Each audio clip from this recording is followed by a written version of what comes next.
नमस्कार मित्रांनो, आताच्या क्षणाची सर्वात मोठी बातमी समोर येत आहे। तरी आपण चॅनलवरती नवीन असाल तर चॅनलला सबस्क्राइब करा, बेल आयकॉन प्रेस करा। रायगड जिल्हा हा एकेकाळी ठाकरेचा शिवसेनेचा बालेकिल्ला मानला जात होता।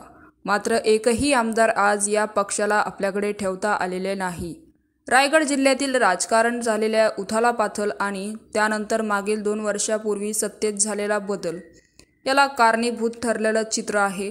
तर मुख्यमंत्री एकनाथ शिंदे यांनी सरकार स्थापन करण्यासाठी फोडलेली शिवसेना आणि त्यानंतर कार्यकर्त्यांमध्ये झालेले संभ्रम या बदलामुळे अनेक कार्यकर्ते हे सुरुवातीला ठाकरेच्या शिवसेनेत राहण्यास पसंत होते।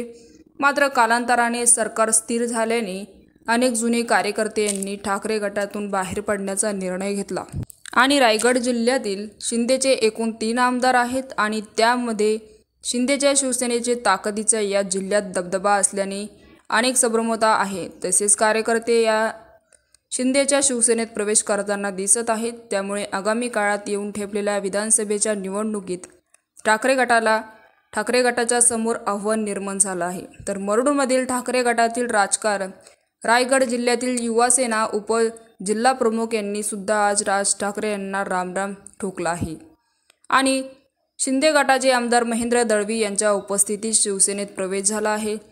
तर परमेश किल्लेवर हे रायगडमध्ये शिवसेना ठाकरे गटाकडून युवासेनेचे उपजिल्हा प्रमुख म्हणून कामगिरी सांभाळत होते। त्यांच्या या प्रवेशामुळे ठाकरे गटाला मरुडमधून बुरुज ढवळण्याची चर्चा दिसत आहे। तर मित्रांनो, याविषयी आपलं काय मत आहे आम्हाला कमेंट बॉक्सच्या माध्यमातून नक्कीच कळवा आणि चॅनलला अजूनही सबस्क्राइब केलं नसेल तर चॅनलला सबस्क्राइब करा, बेल आयकॉन प्रेस करा, जेणेकरून असेच नवनवीन व्हिडिओ आणि राजकीय घडामोडी सर्वप्रथम तुम्हाला या चॅनलवरती बघायला मिळतील। तूर्तास धन्यवाद। जय महाराष्ट्र।